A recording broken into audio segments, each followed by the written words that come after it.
The world around you and your own thinking have built your limits. Now you have to fight against all these obstacles. You have to find new paths and make the impossible possible for yourself. This is a solo mission. No one will walk with you. You have to read this book with full attention, understand the mindset it describes, and test the things it teaches on yourself. Only by practicing again and again will new skills become solid and help you grow. This path is not easy. Real success will come only when you face your truth, challenge yourself, and every time hardship comes, you learn from yourself. This mission is so that you can learn from every single experience and understand who you really are and what you can truly become. Self means becoming your best version, and this process never ends. Your real work will show when no one is watching you. That is real performance. David Goggins, Chief U.S. Navy SEALs, retired. This is not some time-pass self-help book, nor is it the kind of fake motivational 10 steps or 7 rules content that only sounds good. These kinds of books are overflowing in the market today, but they don't actually work, especially when you're broken inside or stuck in life. Just reading or listening to a book won't change anything. Self-help means self-improvement, but sometimes just being a little better is not enough. Sometimes a person is so disconnected from themselves that they have to rebuild that inner connection from scratch. Only then does real belief come, the raw spark to live again. A scientist, Dr. Kurt Richter, once did an experiment. He put rats in water. After struggling for a few minutes, they gave up and drowned. But when those same rats were taken out in between, dried off, given a little hope, and then put back in the water, they would not stop. They kept struggling for 60 hours straight. The meaning? Hope is strong, but belief is even stronger. Belief is not some light, fluffy feeling. It comes after pain, struggle, and exhaustion, when you refuse to quit. Just saying believe in yourself means nothing. That's all for show. Real belief comes when you've worked on yourself, survived every pain, and truly realize that you can do anything. Life gives you 2 choices: struggle and push beyond your limits, or give up. I was once very weak too. Sick, problems from childhood. But I searched within myself and found my potential. Many people think my results are the product of my potential, but the truth is, finding my potential and using it fully was my real achievement. These days, most people feel something is missing in life, but money or possessions can't fill that emptiness. People get stuck in the same place. They don't bring change because whenever things get tough, they run back to their old life. Social media has made everyone addicted to instant pleasure and fake satisfaction. But deep inside, people feel even emptier. They get stuck in their own heads. The biggest thing is that most people don't question their own mind. They just collect other people's problems, their own bad luck and regrets, and then all of that becomes roadblocks in their path. But there's another way, the one I chose. Work on yourself. Focus on your growth. Make your life limitless. I am no longer driven by my past, but by my future. Every day I think, how much further can I go? This process is not easy. There's no magic formula, no fixed rules, only constant effort, discipline, and belief rising from within. I am that rat who refused to die, and I will teach you how to get to the other side of hell. Most motivational theories are built in labs, but the main theory is not. I practice. Just like Stephen Hawking discovered the dark matter of the universe, I search for the dark matter of the mind, the hidden strength in all of us. Everything I've learned comes from real-world failures, struggles, and wins. After each chapter, you'll get an evolution, like in the military, an exercise, a truth, a technique to help you overcome obstacles and move forward in life. This is not self-help. This is boot camp for your mind. One last warning. Get up. Start working now. Maximize mini potential. I was at the VFW National Convention in Kansas City to receive the Americanism Award, given for serving America, patriotism, and helping other veterans. The name before me was a legend, John McCain. But I didn't feel I deserved to be there.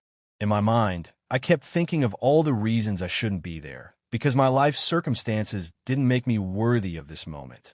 I had one, but I was born a loser. Many kids are born into poverty, broken families, abuse, or disabilities.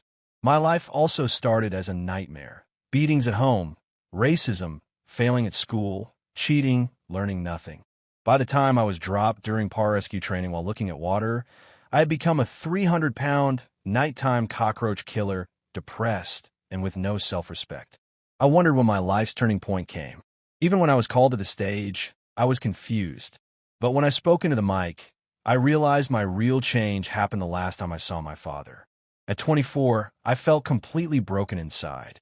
I had no feelings left. That's why I quit in every hardship. I never followed goals. My coping strategy was avoidance, the same way I avoided beatings from my father in childhood. That same attitude stayed in every part of my life. I became a quitter, liar, lazy, and depressed.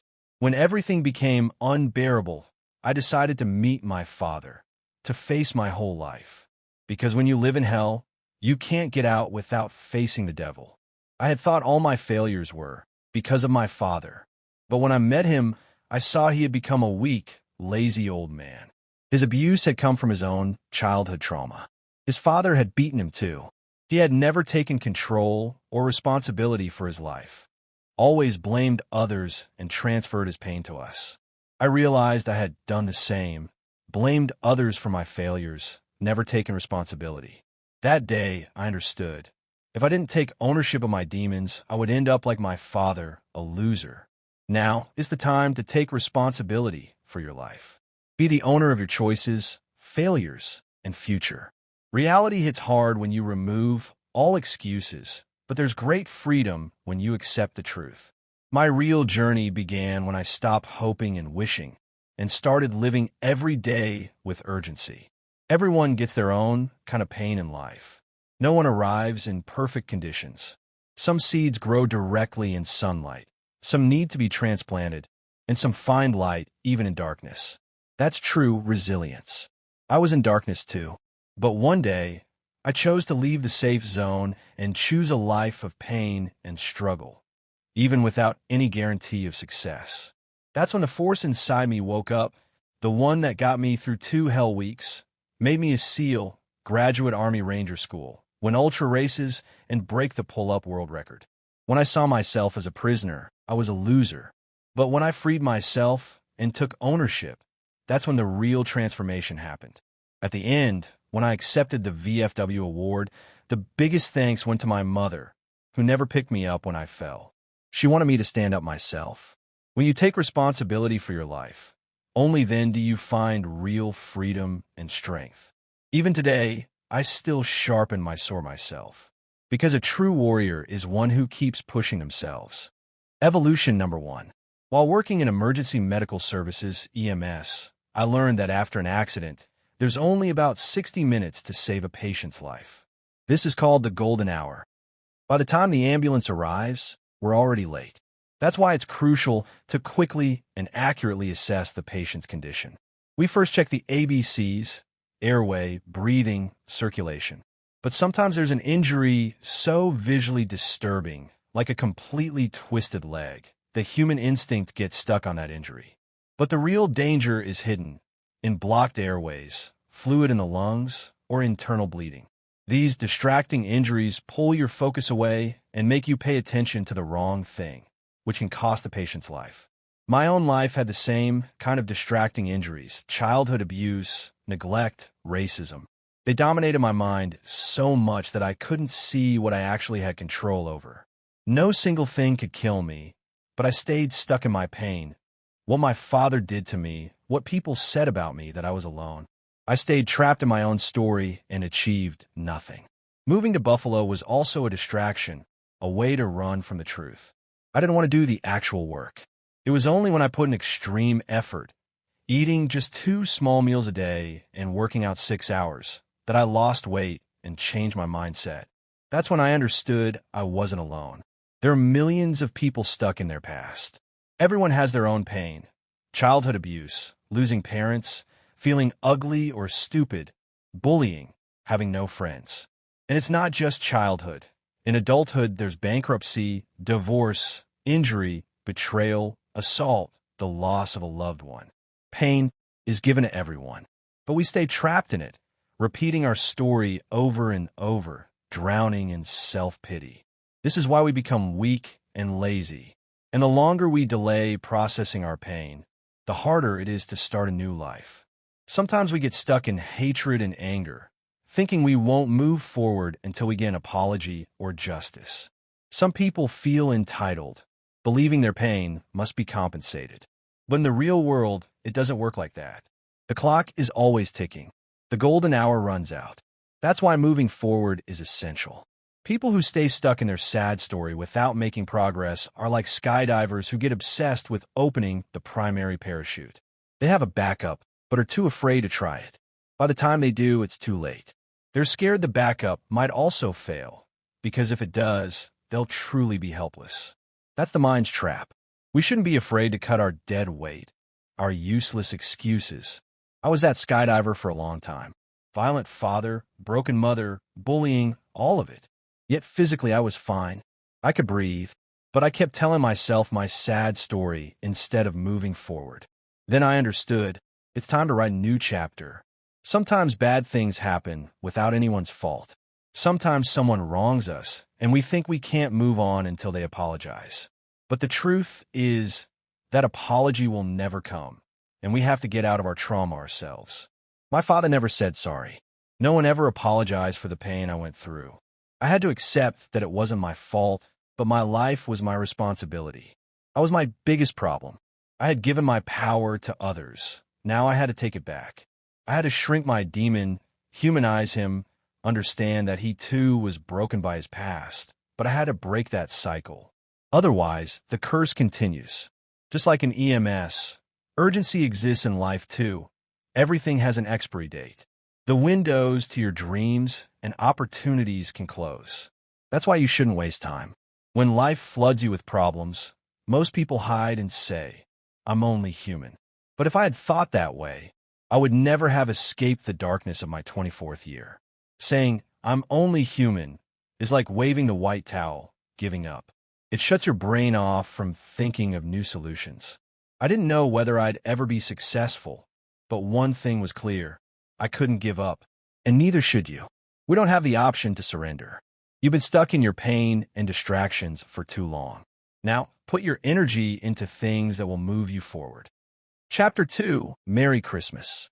Christmas was never special for me, because in childhood our home had no celebrations or joy. For my father, luck only meant a business opportunity, and unlike other kids getting gifts, we were working.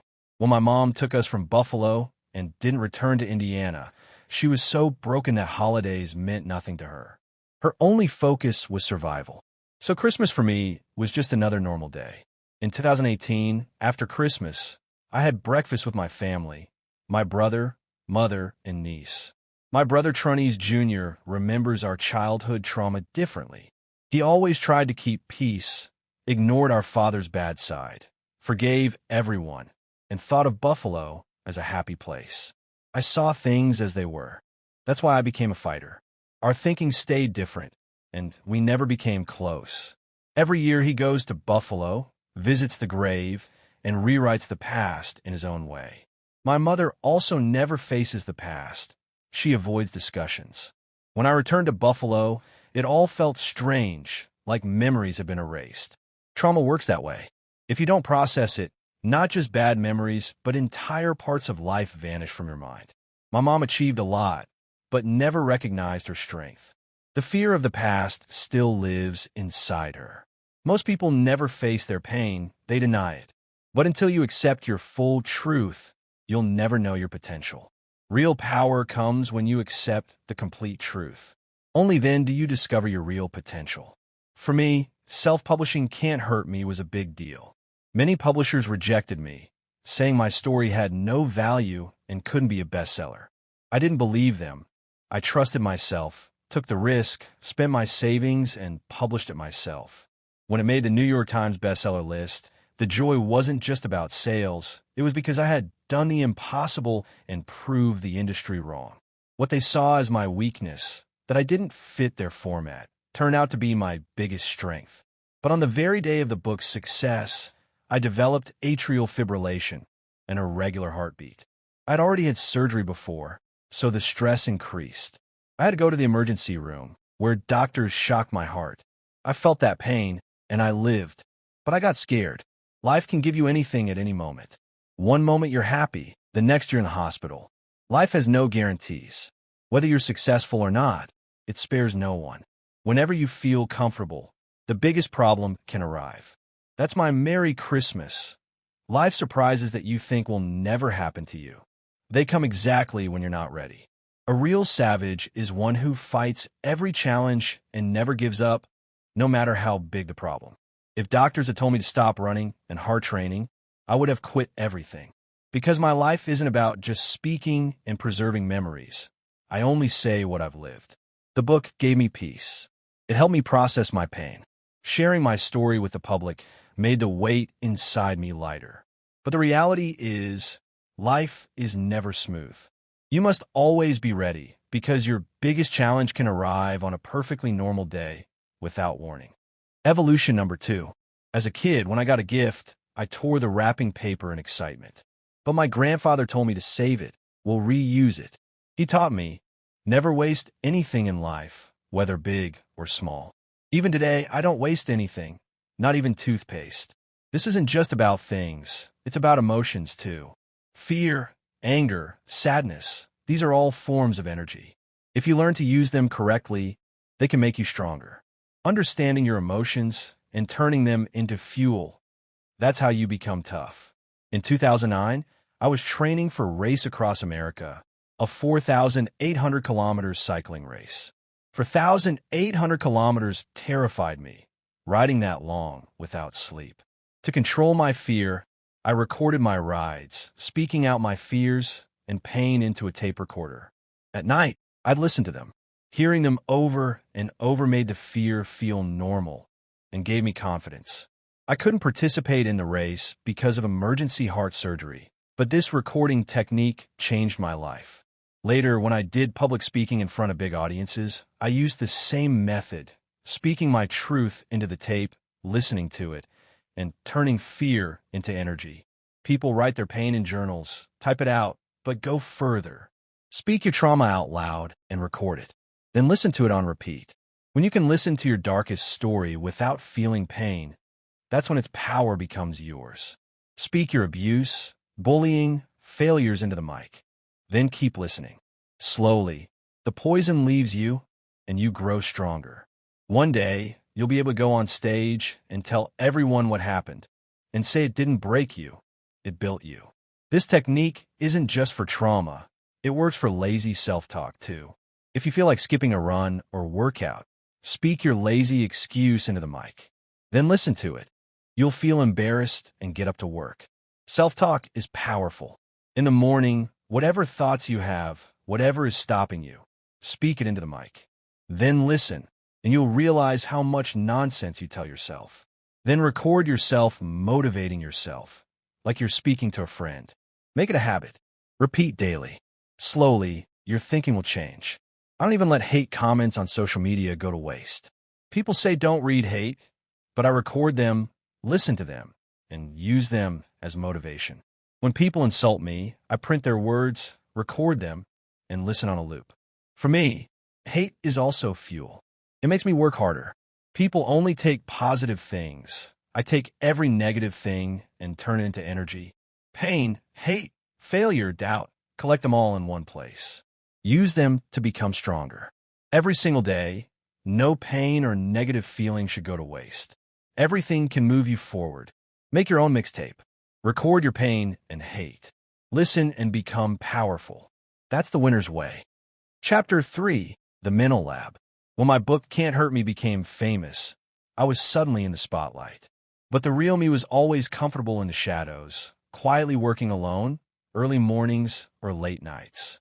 My fear was, if I stopped working hard, I'd return to being that lazy, insecure man I once was. Every day, I fought negative thoughts and worked on the strength of my mind. I realized the real problem isn't the body, it's the mind. So I built my own mental lab, where I analyzed my past mistakes, pain, fears, and failures to make my mind tougher.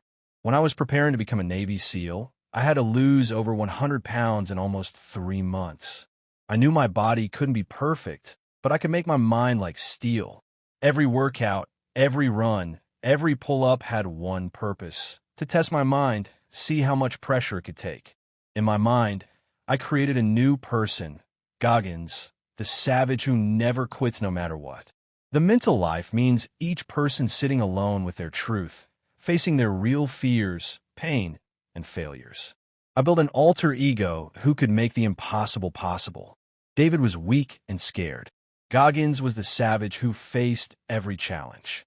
I used pain, rejection, and struggle like the dark matter of the mind as fuel. I had little joy, but plenty of pain, and that's what changed me. Many people never open the door to their mental lab, or they lock it from the inside. As life became easier, I also got softer, slipped into the comfort zone. I wasn't maintaining the savage mind. I was just maintaining myself. If you don't challenge your mind daily, the savage slowly disappears. Don't let ego, comfort, or praise make you lose yourself. Otherwise, you'll become a weak warrior who only does hard things when it's convenient. A true savage does it every day, no matter what.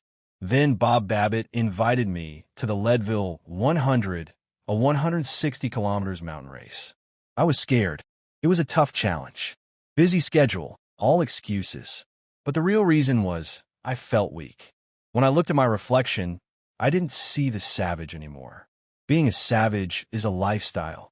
Chapter 4, Taking Souls. I realized that life isn't about just surviving. It's about taking souls. What does that mean? It means when you face pain and struggle, you don't just endure it. You dominate it. You don't let others break you. You break them instead. When I was in the military, the toughest instructors taught us a mindset: take souls. It's a mental game. When others feel pain, you make them feel worse. When they want to quit, you push harder. Taking souls is about relentless pressure, making your opponent weaker while you get stronger. That mindset helped me in ultra-endurance events and in life. When I felt like giving up, I reminded myself, take souls. It's not about cruelty. It's about dominance over your own weakness and the forces trying to stop you. Everyone has weakness inside. The question is, who controls it? You or your pain? Taking souls means you choose you. You refuse to be defeated. Chapter 5, Armored Mind. Over time, I built what I call an armored mind. Imagine your mind like a tank. It takes hits, but keeps moving forward, crushing obstacles. The armor isn't born, it's built. Every hardship you face and overcome adds a layer of protection. To build this armor, you must face pain head-on. Avoiding it just makes you weaker. The mind armor makes you almost unstoppable. It's not about never feeling pain or fear. It's about not letting them control you. Each time you win over your pain, your armor grows thicker. That's why I don't avoid challenges. I look for pain and problems. They're the forge where my armor is made. Chapter 6, Failure is the Truth. Most people fear failure, but failure is the truth. Failure is a clear signal that something is wrong. Without failure, you never know what needs fixing. I failed many times. Rejected by publishers, failed at races, failed relationships. But each failure was a lesson, a chance to grow. Instead of fearing failure, I embraced it. I learned from it. I used it as a tool to sharpen my mind and body. When you accept failure as part of life, you become free. Free to try, to push, to grow. Chapter 7, Callous Mind. Just like hands become callous from hard work, your mind becomes callous from enduring pain and struggle. A callous mind feels pain, but doesn't stop. It pushes through. Building a callous mind means exposing yourself to discomfort daily. It means doing what others won't. When you do this consistently, fear loses power. Doubt shrinks. Pain becomes a teacher, not a jailer. This is how you become hard to break. Chapter 8, The Power of Discipline. Discipline is the backbone of every success story. It's not about motivation, which comes and goes like waves. Discipline is the steady engine that keeps you moving when motivation fades. Discipline means doing what you must, even when you don't feel like it. In my life, I built routines that force me to act. No excuses, no delay. That's how I trained for ultra races, wrote books, and built my career. Discipline creates freedom, paradoxically. The more disciplined you are, the more control you have over your life. Chapter 9. Pain as a teacher. Pain is inevitable. Everyone experiences it. The difference is how you respond to pain. I learned to see pain not as an enemy, but as a teacher. Every ache and hardship shows you where you need to improve, mentally, physically, or emotionally. Pain forces you to confront your limits and then break them. The more you lean into pain, the stronger you become. Chapter 10. The Warrior's Mindset. The warrior mindset is about relentless forward motion. It's about owning every moment, no matter how tough. A warrior accepts reality as it is and then acts. No complaining, no wishing for easier roads, just action. This mindset helped me survive wars, extreme races, and personal storms. The warrior doesn't wait for luck or perfect conditions. They create their own destiny. Chapter 11. The Strength of Brotherhood. No warrior fights alone. The bonds you build with others give you strength beyond your own limits. Trust and loyalty are the foundation of any powerful team. In the toughest moments, it's your brothers and sisters beside you who pull you through. True brotherhood means sacrifice, honesty, and unwavering support. I learned that leaning on others is not weakness, it's strategy. Chapter 12. Embracing failure. Failure is not the end. It's the beginning of mastery. Each failure teaches you something vital about yourself and your path. When I fell, I didn't stay down. I analyzed what went wrong and adjusted. Fear of failure kills more dreams than failure itself. The warrior stands up every time he falls. Failure is just feedback on the road to success. Chapter 13. The Legacy of Purpose. At the end of the day, what matters is purpose. Why do you fight? Why do you endure pain and hardship? Purpose fuels perseverance. It gives your actions meaning beyond yourself. I realize that my legacy isn't trophies or medals. It's the lives I impact and the values I leave behind. Purpose turns every struggle into a step forward. Chapter 14. The Mind of a Champion. Champions think differently. They see obstacles as opportunities. They train their minds to stay calm under pressure. Positive self-talk replaces doubt. Visualization sharpens focus. Mental toughness is as important as physical strength. When fear creeps in, the champion faces it head-on. Chapter 15. Balance and Harmony. Strength without balance is unstable. A true warrior knows when to push and when to rest. Life is not just battle. It's also peace, growth, and reflection. Balancing discipline with joy creates lasting success. Harmony between mind, body, and spirit unlocks true power. Chapter 16. The Journey Never Ends. No matter how far you go, the path continues. There's always more to learn, more to become. Humility keeps you open to growth. Gratitude makes every step worthwhile. The warrior's journey is a lifelong commitment to improvement and service. Final thoughts. Your potential is limitless. Face every challenge with courage. Build strong bonds. Learn from every failure. Live with purpose. Train your mind and body. Seek balance and never stop growing. This is the warrior's way.